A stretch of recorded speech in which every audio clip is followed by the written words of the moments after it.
Welcome to ground report. సముద్రం అంటే ఎన్నో రహస్యాలకు నిలయం. సముద్రం ఎంత ప్రశాంతంగా ఉంటుందో అంతే ప్రమాదకరం. అంతుపట్టని ఎన్నో రహస్యాలు ఉంటాయి. సముద్ర ప్రమాదాల కోసం అన్వేషిస్తే ముందుగా గుర్తొచ్చేది 1912 నాటి టైటానిక్ నౌక దుర్ఘటన. ఆ తర్వాత 5 ఏళ్లకు అలాంటి ప్రమాదమే శ్రీకాకుళం జిల్లా బారువ తీరంలో జరిగింది.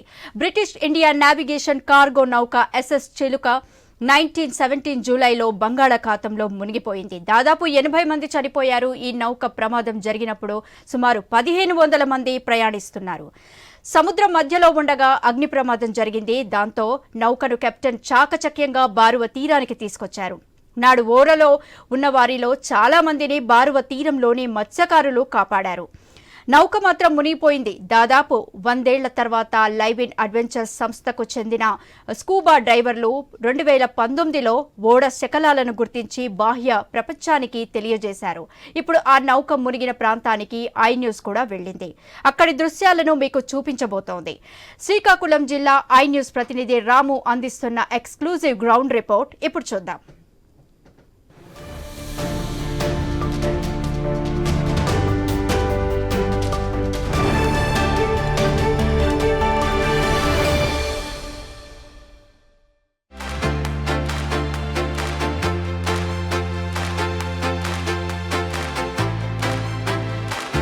టైటాన్ షిప్ అంటే తెలియని వారంటూ ఎవరు ఉండరు. యావత్ ప్రపంచం కూడా 1912లో టైటాన్ షిప్ దుర్ఘటన సంబంధించి ఇప్పటికీ ఉలిక్కి పడుతున్న పరిస్థితి అయితే కనిపిస్తుంది.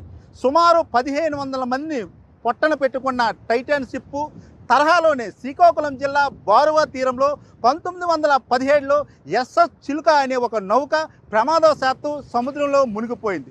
ఈ దుర్ఘటనకు సంబంధించి సుమారు 1500 మంది అందులో ప్రయాణిస్తున్నారు. అప్పుడే ఈ దుర్ఘటన జరిగేటప్పుడు ఏదైతే బారువ తీరానికి సంబంధించి బారువ గ్రామానికి సంబంధించిన కొంతమంది మత్స్యకారులు ప్రమాదం జరిగిన వెంటనే చాలామంది వరకు కాపాడారు. అయితే ఈ ప్రమాదంలో 80 మంది మృత్యువాత పడ్డారని అధికారిక లెక్కలు చెప్తున్నవి. అయితే ప్రస్తుతం ఏదైతే ఎస్ఎస్ చిలుక నౌక మునిగిపోయిన బారువ తీరంలో మనం ఉన్నాము. అసలు చిలుక నౌక మునిగిపోయేటప్పుడు ఎంతమంది చనిపోయారు, అప్పుడున్న పరిస్థితులు ఏంటో తెలుసుకునే ప్రయత్నం చేద్దాం. చిలుక ఎక్కడ ప్రమాదానికి గురయ్యి మునిగిందో అదే ప్రాంతంలో ఉన్నాము. ప్రస్తుతం చూసుకోవచ్చు మనకు ఏదైతే ఇక్కడ సంబంధించిన ఈ స్కూబా ఎక్స్పర్ట్స్, అదేవిధంగా కొంతమంది ఈ దీంట్లో ఎక్స్పీరియన్స్ అనుభవం ఉన్న వాళ్ళతో కూడా వెళ్ళే ప్రయత్నం చేద్దాం. ఎందుకంటే మనకి కనుచూపు మేరలో కనిపిస్తుందో అదే షిప్లో మనకి ఇప్పుడు ఆ నౌక దగ్గరికి తీసుకెళ్తారు. నౌక దగ్గర తీసుకెళ్ళిన తర్వాత అక్కడ పరిస్థితులు అసలు ఎలా ఉన్నావు ఏంటి మనం చూసుకోవచ్చు.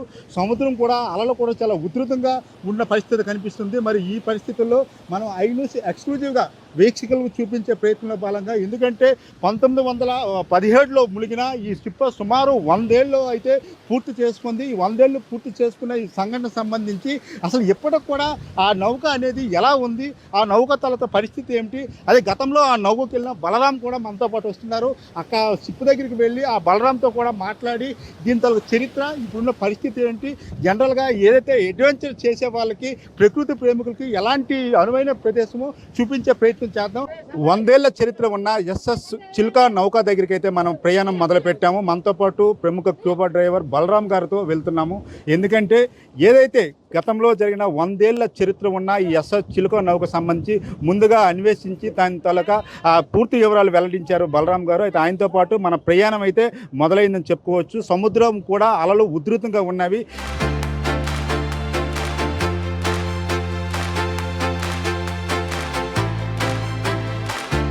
1912వ సంవత్సరం అంటే టక్కున గుర్తుకొచ్చేది టైటాన్ షిప్ దుర్ఘటన. ఇప్పటికీ ప్రపంచవ్యాప్తం కూడా టైటాన్ షిప్ పేరు వింటే ఉలిక్కి పడుతున్న పరిస్థితి. కరెక్ట్గా 1912లో ఏదైతే టైటాన్ షిప్ మునిగిపోయిందో 1500 మంది ప్రయాణిస్తుండగా అగ్ని ప్రమాదానికి గురయ్యి ఆ పడవలో సంభవించిన సంఘటన చోటు చేసుకుంటే, దీనికి సంబంధించి ప్రస్తుతం బారువ తీరంలో గల ఏదైతే ఎస్ఎస్ చిలుక షిప్ మునిగిపోయిన ప్రాంతంలో ఉన్నామో ఆ ప్రాంతానికి సంబంధించి మనం చూసుకుంటే ఒక్క మాస్టర్ మాత్రమే బయటికి కనిపిస్తుంది. సుమారు ఈ పడవ తాలూకా పొడవు 150 మీటర్లు, వెడల్పు 20 మీటర్లు అని ఎవరైతే దీనికి సంబంధించిన విశ్లేషకులు చెప్తున్న పరిస్థితి కనిపిస్తుంది. ఈ నేపథ్యంలో ఈ నౌకకు సంబంధించి సుమారు 5 ఏళ్ల కిందట ఏదైతే ప్రముఖ స్కూబా డైవర్ బలరాం నాయుడు మాత్రం దీనిలోనికి వెళ్ళి దీని తాలూకా అవశేషాలను తమ కెమెరాలో బంధించి బాహ్య ప్రపంచానికి అయితే తెలియజేశారు.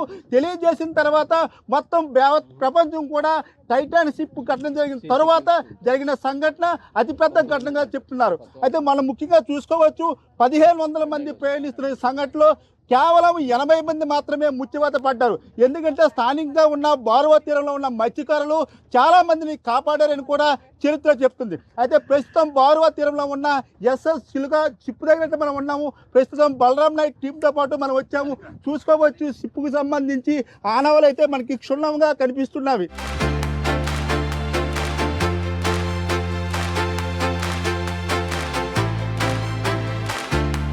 ప్రస్తుతం షిప్ దగ్గరికి అయితే మనం వచ్చాము. చాలా అతి కష్టం మీద, ఎందుకంటే సముద్రం అలల తీవ్రత చాలా ఉధృతంగా ఉంది. ఈ నేపథ్యంలో అయితే ఇక్కడికి వచ్చాము.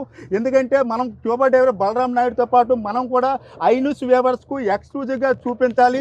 సముద్రం అంటే ఎన్నో వింతలకు ప్రఖ్యాతగా చెప్పుకోవచ్చు. సముద్రంలో జరిగిన ఎన్నో విశిష్టలు కూడా ప్రత్యేకంగా చెప్పుకోవచ్చు. అలాంటి పరిస్థితుల్లో శ్రీకాకుళంలో, మనం ఆంధ్రప్రదేశ్లో చూసుకుంటే శ్రీకాకుళం జిల్లా బారువా తీరంలో ఉన్న ఈ నౌకకు సంబంధించి ఎవరైనా సరే ప్రకృతి ప్రేమికులు కానీ అడ్వెంచర్ చేసే వాళ్ళు మాత్రం అనువైన ప్రదేశంగా చెప్తున్నారు. అయితే బలరాం నాయుడు గారు మనతో పాటు ఉన్నారు. ఆయనతో కూడా మాట్లాడి అసలుకి ఈ షిప్కి సంబంధించి ఎస్ఎస్ నౌక షిప్ సంబంధించి ఆయన లోపలికి వెళ్ళి పరిశీలించారు. అసలు లోపల ఏముంది ఏంటి ఆయన మాటలు కూడా తెలుసుకునే ప్రయత్నం చేద్దాం.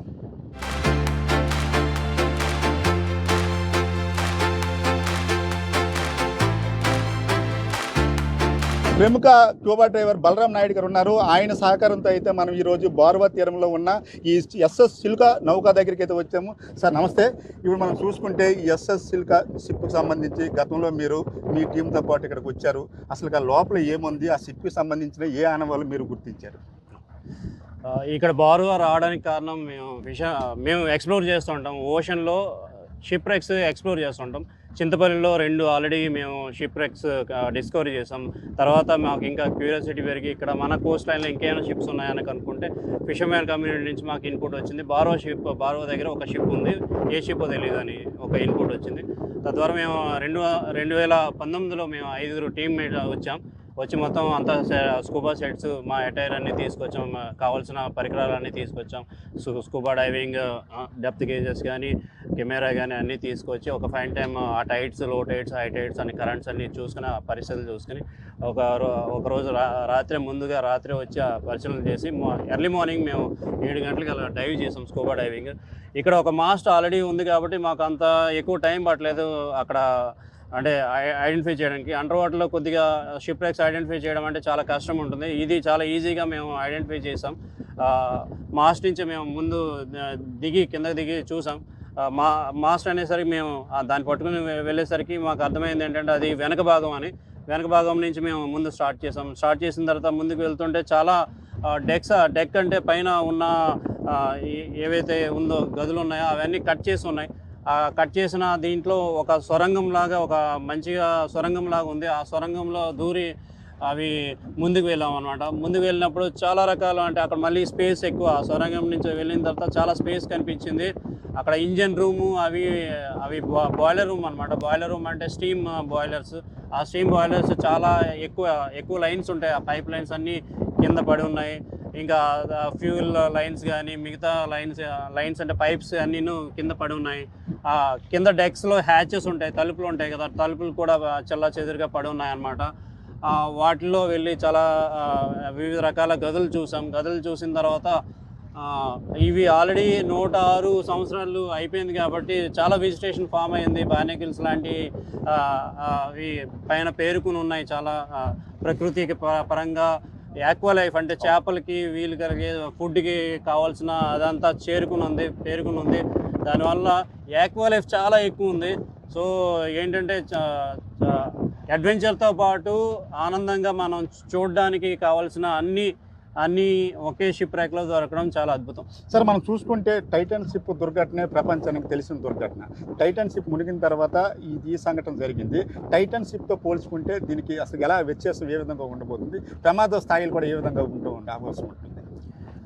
టైటానిక్ షిప్లో నాకు తెలిసి 1200 నుంచి 1400 వరకు చనిపోయారు. దీంట్లో ఏంటంటే 1600 నుంచి 1700 మంది ఉన్నారు, ప్యాసింజర్స్ ఉన్నారు.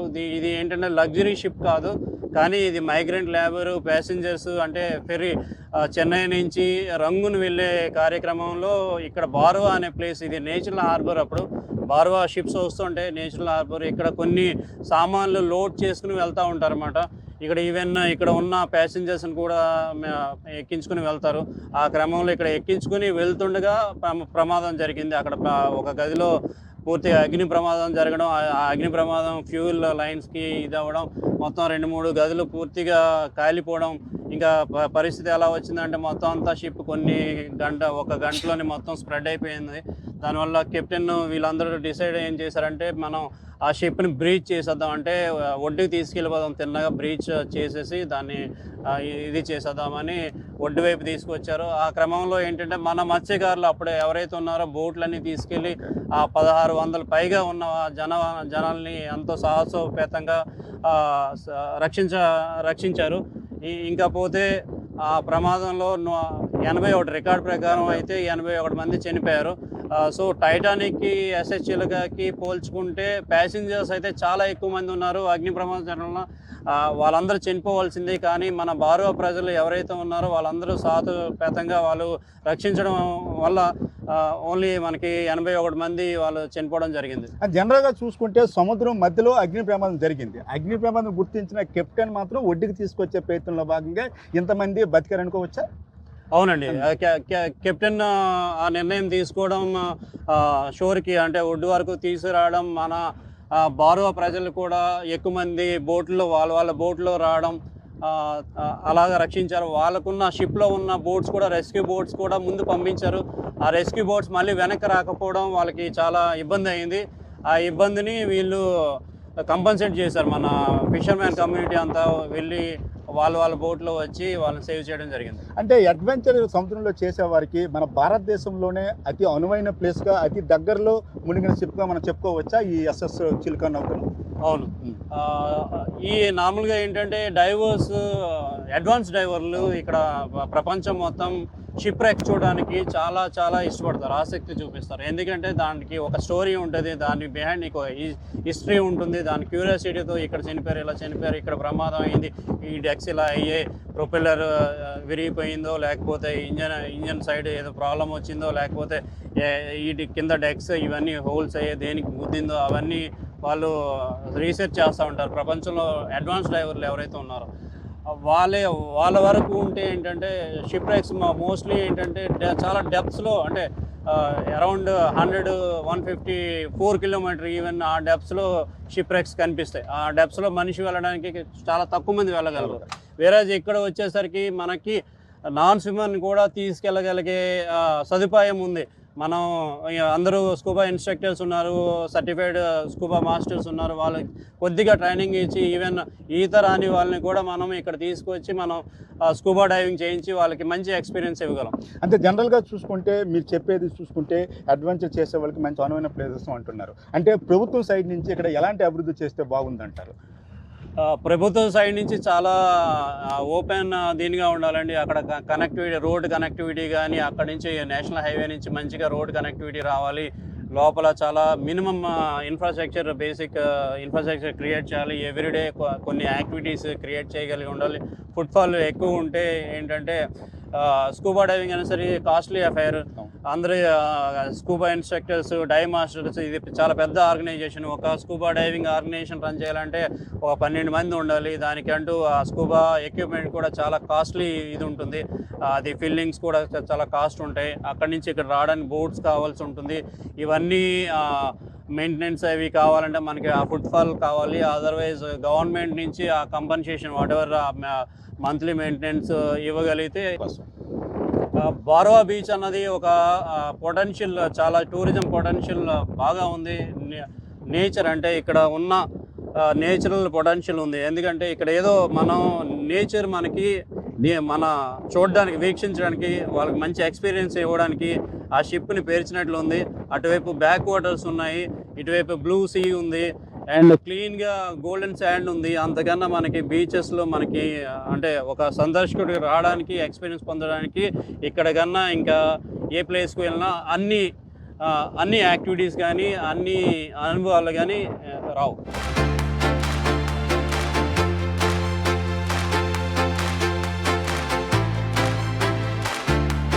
బోర్వా బీచ్కి సంబంధించి ఎస్ఎస్ చిలుక నౌకు సంబంధించి సిఆర్పిఎఫ్ అసిస్టెంట్ కమాండర్ మనతో పాటు ఉన్నారు. అసలుకి ఆయన కూడా ఇక్కడికి వచ్చారు, ఎందుకంటే గతంలో బలరాం నాయుడు గారు చేసిన ఆ వీడియోలు చూసి ఇక్కడికి వచ్చిన పరిస్థితి అయితే ఉంది. ఒకసారి ఆయన ఎక్స్పీరియన్స్ కూడా తెలుసుకునే ప్రయత్నం చేద్దాం. సార్ నమస్తే, మీరు చూసుకోవచ్చు సిఆర్పిఎఫ్లో అసిస్టెంట్ కమాండర్గా ఉన్నారు.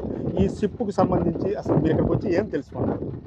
బేసిక్గా మాకు ట్రైనింగ్లో అడ్వెంచర్ ట్రైనింగ్ మాడ్యూల్ ఉంటుందండి. సో ఇంతకుముందు అక్కడ నాకు ఇంట్రెస్ట్ చాలా జనరేట్ అయింది వాటర్ స్పోర్ట్స్ అడ్వెంచర్ యాక్టివిటీస్ మీద. సో నాకు బలరాం నాయుడు గారు ముందు నుంచే తెలుసు. ఆయన స్కూబా డైవింగ్ యాక్టివిటీస్ కానీ use to follow him regularly in various media activities. So నాకు లీవ్ దొరికింది. అట్ ద సేమ్ టైం బార్వాలో బీచ్ ఫెస్టివల్ జరుగుతుంది. సో ఈ ఎస్ఎస్ చిల్కా షిప్ రెక్ చూడడానికి I'm very much interested. So ఎలాగైనా చూడాలి ఆ షిప్ రెక్, బికాస్ 100 years ఓల్డ్ అయింది. సో అక్కడ వేరియస్ అక్వాటిక్ బయోడైవర్సిటీ ఉంటుంది. ఆ షిప్ రెక్ని చూడాలి అనే ఉద్దేశంతో నేను ఇక్కడికి వచ్చాను. I'm very much interested. అది ఎస్ఎస్ చిలుక షిప్ని 100 ఏళ్ళ పైబడిన షిప్ని చూసిన తర్వాత మీకు ఎలా అనిపించింది? So it's an amazing experience అండి. అసలు ఒక్కొక్క లైఫ్ ఫామ్ బయట భూమి మీద ఎలా ఉంటుందో ఇట్స్ ఎంటైర్లీ డిఫరెంట్ వరల్డ్ అనమాట సముద్రంలో. అది చూస్తే కానీ అది ఆ ఎక్స్పీరియన్స్ చేయలేము, చెప్పడానికి అసలు మాటలు రావట్లేదు. నేను కవి కూడా కాదు అలా చెప్పడానికి.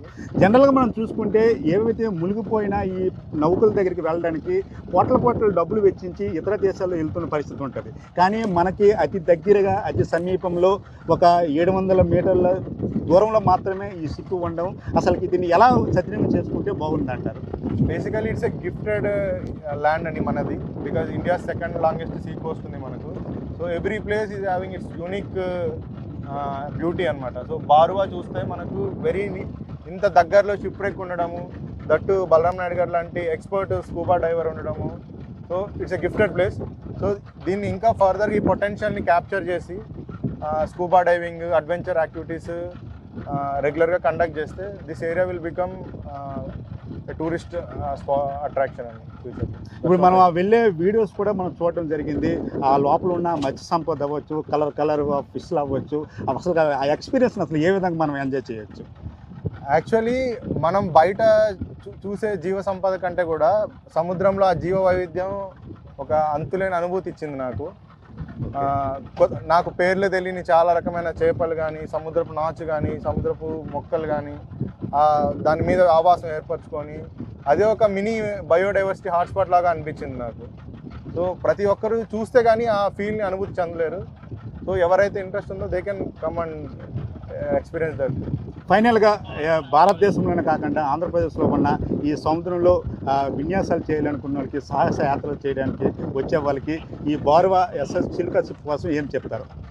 ఖచ్చితంగా చూడాల్సిన ప్లేస్ అండి. అడ్వెంచర్ ఎంతూజియాస్ట్ అనే కాదు, మన హిస్టరీ గురించి కానీ ఇక్కడ కల్చర్ గురించి ఎక్స్పీరియన్స్ చేయాలనుకున్న వాళ్ళు they should visit this place. And ఎవరైతే ఈ ప్లేస్ ఒకసారి చూసారో they will refer it to 100 people. అది నేను చెప్పగలను. ఈవెన్ నేను నాకు తెలిసిన వాళ్ళందరికీ చెప్పాను, రండి వచ్చి బార్వా విజిట్ చేయండి అని. ఇక many people are also interested. వేరే కంట్రీస్కి ఎంతో డబ్బు ఖర్చు పెట్టుకొని లక్షద్వీప్, మాల్దీవ్స్ వెళ్తాము, లేదా మన కంట్రీలో అయితే లక్షద్వీప్ కల్లా వెళ్ళి స్కూబా డైవింగ్ చేస్తాం. It's very nearest to Vizag. So ఇక్కడ చూడొచ్చు. ఇట్స్ అన్ అమేజింగ్ ఎక్స్పీరియన్స్ అండి. It's very thrilling one. మనం చూసుకోవచ్చు, ఏదైతే మునిగిపోయిన నౌకల దగ్గరికి వెళ్ళడానికి లక్షల డబ్బులు ఖర్చు పెట్టి మనం వెళ్ళే పరిస్థితి ఉంటుంది. లేకపోతే ఇక్కడ మనం చూసుకుంటే సముద్రానికి అదే తీరంకి అతి సమీపంలో ఈ ఎస్ఎస్ నౌక షిప్ ఉండడం కూడా ఒక అదృష్టంగా మనం భావించవచ్చు. అయితే ఈ షిప్కి సంబంధించి అసలు లోపల ఏముందో ఏదైతే స్కూబా డైవర్ బలరాం నాయుడుతో అలాగే అసిస్టెంట్ కమాండర్ సిఆర్పిఎఫ్తో మనం కూడా లోపలికి వెళ్ళి సున్నితంగా పరిశీలించే పరిచయాలు చూద్దాం. మనం చూసుకోవచ్చు, ఎందుకంటే మన కెమెరాస్ కూడా లోపలికి ఎలవ్ లేదు. వాళ్ళతో పాటు మనం కూడా లోపలికి వెళ్దాం. లోపల ఉండే ఆ మత్స్య సంపదని క్షుణ్ణంగా మీకు చూపించే ప్రయత్నం కూడా ఈరోజు చేయబోతున్నాను.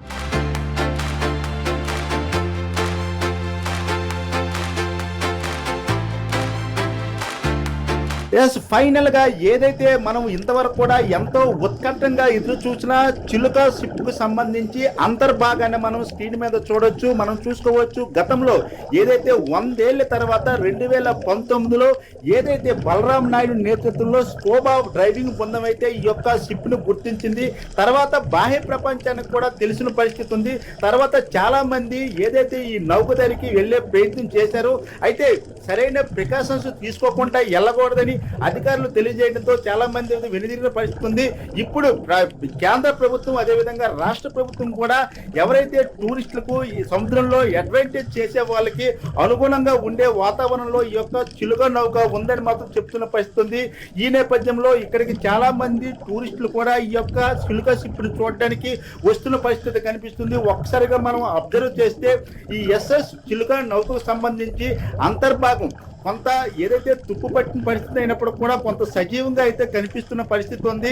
కొంత క్లిష్ట పరిస్థితుల్లో వెళ్ళామని కూడా బలరాం నాయుడు బృందం అయితే గతంలో చెప్పడం జరిగింది. ఇప్పుడు కూడా మనం చూడొచ్చు స్క్రీన్ మీద చాలా అద్భుతంగా ఏదైతే స్కోబా బృందం తన వెంట తీసుకెళ్తున్న హై టెక్నాలజీ కెమెరాలతో పూర్తిగా చిత్రీకరించారు ఆ షిప్కు సంబంధించి. ఎందుకంటే సుమారు 20 మీటర్ల వెడల్పు 150 మీటర్లు పొడవు ఉన్న ఈ అతి పెద్ద నౌక మనం చెప్పుకోవచ్చు. ఇది కూడా కార్గో నౌక. అయితే అప్పట్లో దీని మీద సుమారు 1500 మంది కూడా ప్రయాణించే క్రమంలో ఈ యొక్క అగ్ని ప్రమాదం జరిగిందని కూడా చెప్తున్న పరిస్థితి కనిపిస్తుంది. మనం చూసుకోవచ్చు ఆ యొక్క నౌకకు సంబంధించి పైభాగము ఇప్పటికి కూడా చాలా క్షుణ్ణంగా కనిపిస్తున్న పరిస్థితి కనిపిస్తుంది. మన స్కోబా బృందం కూడా నీట్గా దాన్ని క్యాప్చర్ చేస్తున్న పరిస్థితి మనకు కనిపిస్తుంది. ఏదైనప్పుడు కూడా గత చరిత్ర 106 సంవత్సరాల తర్వాత ఐన్యూస్ స్క్రీన్ మీద మనం చూసుకోవచ్చు. ఎక్స్క్లూజివ్గా స్కోబా బృందంతో పాటు ఐన్యూస్ కూడా ప్రేక్షకులకి చూపిస్తుంది. ఎందుకంటే 106 సంవత్సరాల చరిత్ర కలిగిన ఎస్ఎస్ చిలుక నౌకను మనం స్క్రీన్ మీద చూడొచ్చు. అది చాలా అద్భుతంగా ఉంది ఈ యొక్క నౌక. అదేవిధంగా ఈ నౌకలో ఉండే మత్స్య సంపద కూడా రకరకాల డిఫరెంట్ మత్స్య సంపద ఉంది. ఆ యొక్క చూసేందుకు కూడా చాలా కొనువిందు చేసే విధంగా ఉందని స్కోబా డ్రైవింగ్ బృంద సభ్యులు కూడా తెలుపుతున్న పరిస్థితి కనిపిస్తుంది.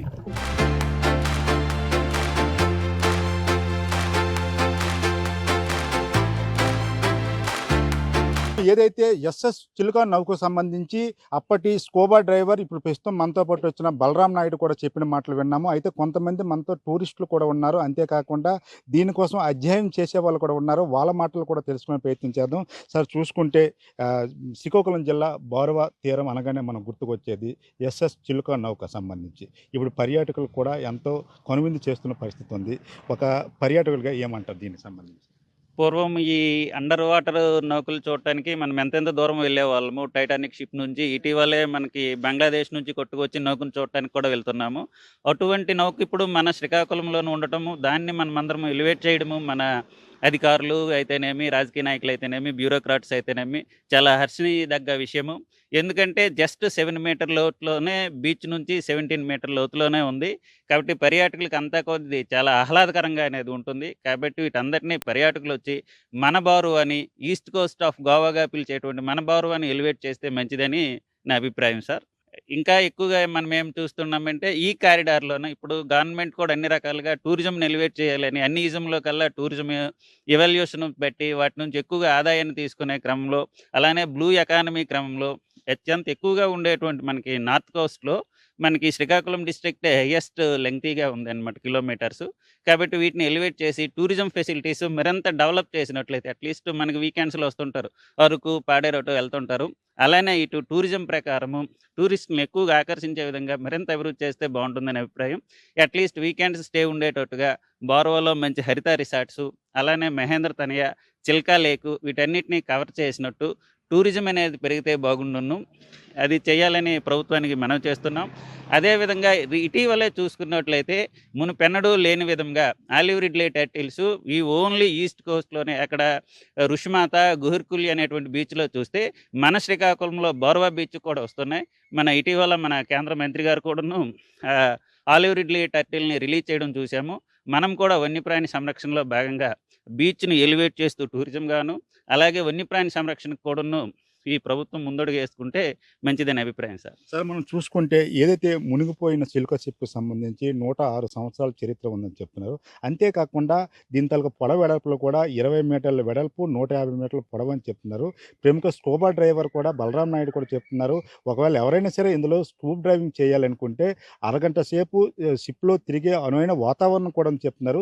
ప్రభుత్వం సైడ్ నుంచి ఇంకెలాంటి కార్యక్రమాలు చేపడితే సామాన్యులు కూడా చూసే విధంగా అందుబాటులోకి వస్తుందంటారు? మనం పూర్వం చూసుకుంటే మాల్దీవులు టూరిజంకి ఎక్కువగా వెళ్ళేవాళ్ళు. రీసెంట్ మన నరేంద్ర మోడీ గారు ఇచ్చినటువంటి కాల్లో భాగంగా చాలామంది లక్షద్వీప్, అండమాన్ వెళ్తున్నాం. అక్కడికి వెళ్తే ఈ scuba diving, snorkelling, sea bed walking అనేటువంటి డిఫరెంట్ టూరిజం ఉంటాయి. అటువంటి ఏర్పాట్లని రక్షణాత్మకమైనటువంటి పర్యంగా మన అధికారులు తీసుకొని మంచి రక్షణ కల్పిస్తూ మరింతమైనటువంటి విలాసవంతమైనటువంటి గృహాలు నిర్మిస్తూ టూరిజంని అట్రాక్ట్ చేసుకున్నట్లయితే ఈ రకంగా మరింత మంది సందర్శకులను ఆకర్షించుకునేటువంటి అవకాశం ఉంది. కాబట్టి ఈ రకంగా ఈ టీవీ ద్వారా కోరడం ఏమనేదంటే అధికారులు దీన్ని చర్య తీసుకొని వెంటనే ఇటువంటి రక్షణ సౌకర్యాలు కల్పించవలసింది. ఏంటంటే scuba diving, sea bed walking, snorkelling ఇటువంటివి కూడా ప్రవేశపెట్టి మరింత మంది సందర్శకుల్ని ఆకర్షించేటువంటి ప్రోత్సాహకాలని లేదంటే పథకాలని ప్రవేశపెడతారని కోరుకుంటున్నాం సార్.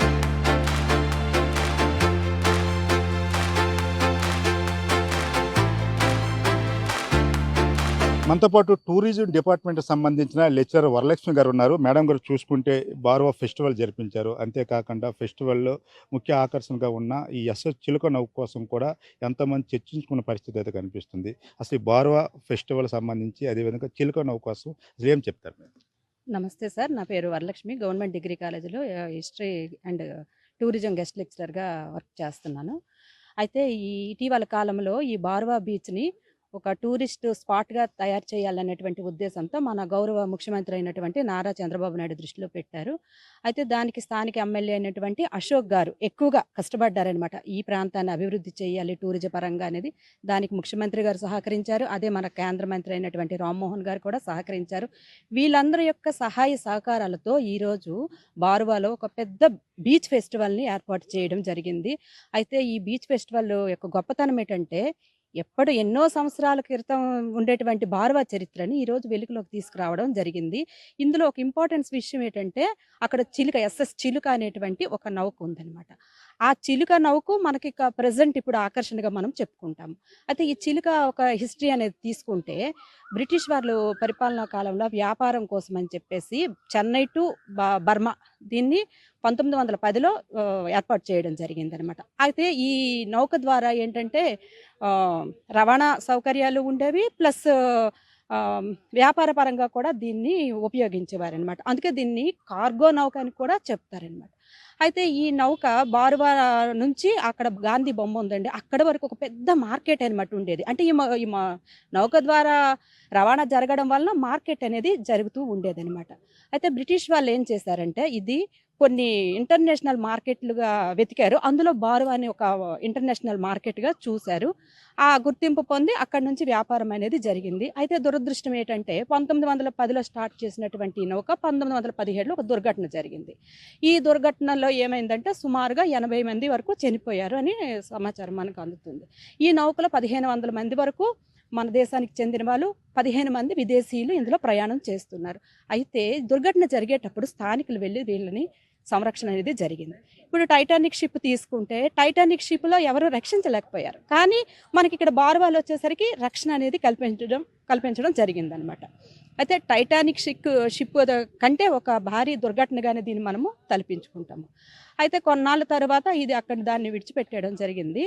దీన్ని ఒక హిస్టరీగా వాళ్ళు ఉండిపోయారు. తరువాతకి 2017లో స్కూబా డ్రైవింగ్ చేస్తూ కొంతమంది సైంటిస్టులు వెళ్ళి దాన్ని పరిశోధన చేస్తే ఒక మంచి ప్లేస్గా దాన్ని, ఒక టూరిస్ట్ స్పాట్గా దాన్ని గుర్తించడం జరిగింది. అక్కడ రకరకాల మత్స్య సంపద ఉందండి. దాన్ని చూసి ఎంజాయ్ చేయడానికి మనకి ఇది ఒక మంచి టూరిస్ట్ స్పాట్. ఇప్పుడు విదేశాలు వెళ్ళి అక్కడ మనము టూరిస్ట్ స్పాట్గా ఈ స్కూబా డైవింగ్లు చేసుకొని వెళ్ళి చూస్తాం, అవసరం లేదు. మనకి అందుబాటులో ఉండేటువంటిది ఈ స్పాట్ని. దీన్ని మనము అభివృద్ధి చేస్తే రేపు పొద్దున్న ఇది టూరిజం పరంగా మనకి, మన జిల్లాకి ఒక ఖ్యాతి తెచ్చినటువంటి అవకాశం అనేది ఉంటుంది. అంటే జనరల్గా చూసుకుంటే మీరు కూడా బార్వాకు సంబంధించి పక్క గ్రామస్తురాలుగా అప్పటి మత్స్యకారుల తాలూకా ఈ సాహసపతమైన ఈ యొక్క దీన్ని మనం ఏ విధంగా చూడవచ్చు, ఇప్పటికి కూడా అక్కడ ఉన్న మత్స్యకారులు చాలా గర్వంగా చెప్పుకుంటున్న పరిస్థితి ఉంది. దీనిపై మీరేమంటారు? అవును. నేను కూడా స్థానిక బార్వా ప్రాంతానికి చెందిన దాన్ని. నా చిన్నతనంలో ఈ చిలుక నౌక గురించి రకరకాలుగా చెప్పుకోవడం అనేది నేను చిన్నప్పటి నుంచి కూడా వింటున్నాను. అయితే ఒక విషయం జరిగిందేటంటే, ఈ సంఘటన జరిగిన తర్వాత దీన్ని మనకి ఆ మార్కెట్ అనేది క్లోజ్ చేసేయడం జరిగింది. అది చేయడం వలన ఎందుకంటే దీన్ని ఒక రాష్ మార్కెట్ అంటే ఒక రాష్‌గా చూపించేశారు. కానీ అదే రాష్ అయితే మరి అంతకుముందు ఎలా జరిగిందండి ఇంటర్నేషనల్ మార్కెట్.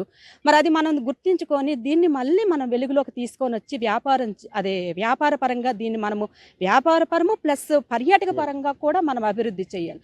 అంటే పర్యాటకానికి కావాల్సినటువంటి అనువైన సదుపాయాలన్నీ కూడా బీచ్‌లో ఉన్నాయి. నేను కూడా మన బీచ్ ఫెస్టివల్‌కి వెళ్ళి 2 డేస్ అక్కడ కూర్చొని రీసెర్చ్ చేశాను. ఎందుకంటే ఒక టూరిజం లెక్చరర్‌గా దాని పట్ల ఉండేటువంటి శ్రద్ధతో నేను వెళ్ళి చూశాను. చాలా బావుందండి. దాన్ని ఈ గోవా టైప్‌లో మనం డెవలప్ చేసుకునేటువంటి అన్ని రిసోర్సెస్ అక్కడ మనకు ఉన్నాయన్నమాట. అందుకే దాన్ని మనం డెవలప్ చేయాలి. దీనిపైన పూర్తిగా ఫోకస్ మనకి గవర్నమెంట్ అనేది దృష్టి పెడితే మనకి శ్రీకాకుళంలో ఒక మంచి నంబర్ 1 టూరిస్ట్ స్పాట్‌గా మనము బార్వాని తీసుకొచ్చేటువంటి అవకాశం ఉన్నది. దీన్ని ప్రభుత్వం గుర్తించాలని నేను కోరుకుంటున్నాను. అంటే ముఖ్యంగా చూసుకుంటే ఆంధ్రప్రదేశే కాకుండా భారతదేశంలో ఉన్న ఇతర రాష్ట్రాల నుంచి కూడా ఈ సముద్రం అంతా ఉత్సుకత ఉన్నలో ఈ సాహసాలు చేయని వారికి ఇక్కడికి మీరు రమ్మని చెప్తారా? అసలుకి రావడానికి ఎలాంటి అనువైన ప్రదేశం చెప్పగలరు? ఇక్కడికి రావడానికి అవకాశాలు మెయిన్ ఏంటంటే ఇన్ఫ్రాస్ట్రక్చర్‌ని డెవలప్ చేయాలండి. రోడ్లు కాస్త చిన్నగా ఉన్నాయి. వెళ్ళడానికి ప్రయాణం చేయడానికి రోడ్స్ తక్కువగా ఉన్నాయి. ఈ రోడ్స్‌ని ఒకటి డెవలప్ చేయాలి. వాటర్ ఫెసిలిటీ ఇవ్వాలి. తర్వాత మనకి నెట్ కనెక్షన్ ఒకటి తక్కువగా ఉంది. దాన్ని కూడా ఇంప్లిమెంటేషన్ చేయాలి. ఇలాంటి సిగ్నల్స్‌ని ఇవన్నీ డెవలప్ చేస్తూ ఇన్ఫ్రాస్ట్రక్చర్‌ని డెవలప్ చేస్తే తప్పనిసరిగా మనకి ఆంధ్రప్రదేశ్‌లోనే నంబర్ 1 టూరిస్ట్ ప్లేస్‌గా మనకు బార్వా బీచ్ అనేది ఉంటుంది భవిష్యత్తు కాలంలో. అంటే ఇప్పుడు స్కూబా డ్రైవింగ్ చేయాలనుకున్న వాళ్ళకి చాలా అద్భుతమైన ప్లేస్‌గా మనం అనుకోవచ్చా ఇది? నంబర్ 1 ప్లేస్ అండి. ఎందుకంటే 2 టైమ్స్ రిహార్సల్ వేశారు. ఎటువంటి ప్రమాదం అనేది జరగలేదు. మనకి జరగలేదు అనేసి అంటే మనకి ఇది ఒక మంచి అనువైన ప్రదేశంగా ఉంది కాబట్టి ఈ రిసోర్స్‌ని మనం వాడుకోవాలి. పర్యాటక పరంగా మనం దీన్ని అభివృద్ధి చేయాలి. దీన్ని అభివృద్ధి చేస్తే రేపు పొద్దున్న ఉపాధి అవకాశాలు కూడా అభివృద్ధి చెందుతాయి. మార్కెట్ అభివృద్ధి చెందుతుంది. ఉద్యోగ అవకాశాలు అభివృద్ధి చెందుతుంది. ఒక టూరిజం అసలు ప్రెజెంట్ టూరిజమే మనకి నంబర్ 1 ఆదాయాన్ని ఇచ్చినటువంటి రంగంగా ఉంది. కాబట్టి దాన్ని అభివృద్ధి చేయాలంటే ఇలాంటి టూరిస్ట్ ప్లేసులను అభివృద్ధి చేయాలి. అదే కాకుండా దాన్ని ఆనుకునేటటువంటి ఉద్యాన ప్రాంతం ఉందండి. అదొక ఉద్యానవనంగా మనకి కేరళ ఎలాంటి సంపద ఉందో అలాంటి సంపద మనకి ఈ ఉద్యాన ప్రాంతంలో ఉంది. అది కూడా డెవలప్ అవుతుంది. అలా 1 బై 1 మనం డెవలప్ చేసుకోవడానికి అదొక ఆస్కారం ఉంది. యాక్చువల్లీ మనకి సెంట్రల్ గవర్నమెంట్ వచ్చి సాగరమాల అనే ఒక పథకము ఏర్పాటు చేసింది. ఆ సాగరమాలలో మన బార్వా బీచ్‌ని గుర్తించడం జరిగింది. గుర్తించి 2 సంవత్సరాలు అవుతుంది. ఇంతవరకు దాని ప్రసక్తి అనేది లేదు. దీన్ని మన గవర్నమెంట్ మన ఆంధ్రప్రదేశ్ గవర్నమెంట్ కేంద్ర ప్రభుత్వానికి తీసుకెళ్ళి దీన్ని అభివృద్ధి చేస్తే ఈరోజు నంబర్ 1 పొజిషన్‌లో మనము బార్వా బీచ్ అనేది వెళ్తుందని నా యొక్క అభిప్రాయం. అంటే బార్వా వచ్చే వాళ్ళకి సిల్కా చిప్పు చూడమని మీరు సజెస్ట్ చేస్తారా? చూడొచ్చు సార్. హ్యాపీగా చూడొచ్చు. ఎంజాయ్ చేయొచ్చు. చూడమనే నేను సజెస్ట్ చేస్తున్నాను.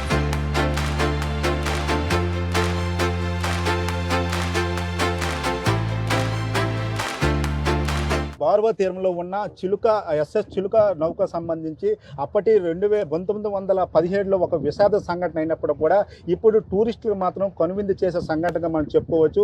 ముఖ్యంగా చూసుకుంటే అప్పుడు జరిగిన సంఘటన సంబంధించి ఏదైతే సముద్రం మధ్యలో ఉన్న 1600 మంది ప్రయాణికులతో ఉన్న షిప్కు సంబంధించి మనం చూసుకుంటే అక్కడ అగ్ని ప్రమాదం జరిగింది. అగ్ని ప్రమాదం జరిగే క్రమంలో అప్పటి ఉన్న కెప్టెన్ చాకచక్యంగా ఒడ్డుకి తీసుకొని వచ్చాడు. ఈ క్రమంలో బార్వలో ఉన్న మత్స్యకారులు చాలా మందిని కాపాడారని చెప్తున్నారు.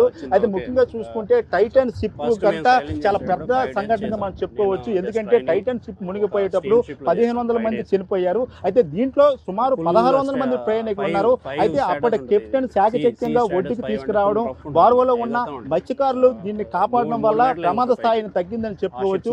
ఏదైనప్పటికీ కూడా ఏదైతే మన చరిత్ర అనేది సజీవంగా ఉండాలి, చరిత్ర అనేది రాబోయే కాలానికి రాబోయే భవిష్యత్తు తరాలకు కూడా ఒక జ్ఞాపకంగా ఉండాలనే ఉద్దేశంతో ఐనిస్ కొంత కష్టసాధ్యం అయినప్పుడు కూడా ఐనిస్ ఏదైతే స్కూబా డ్రైవర్ బలరాం నాయుడుతో కెరటాలు ఉధృతంగా ప్రవహిస్తున్నప్పుడు కూడా వచ్చాము. ఆ సిలుక షిప్ దగ్గరికి వచ్చాము. మనం చూసుకోవచ్చు నియర్ గానే మనం ఏదైతే ఇప్పుడు మనం పడవ ఉందో పడవ అనేది సిలుక షిప్ మీదనే ఉంది. మనం ఎందుకంటే 150 మీటర్ల పొడవు 20 మీటర్లు వెడల్పు ఉంటుంది కాబట్టి ఆ షిప్ మీద అయితే మనం ప్రస్తుతం అయితే ఒక మినీ షిప్ తో పాటు వచ్చాము.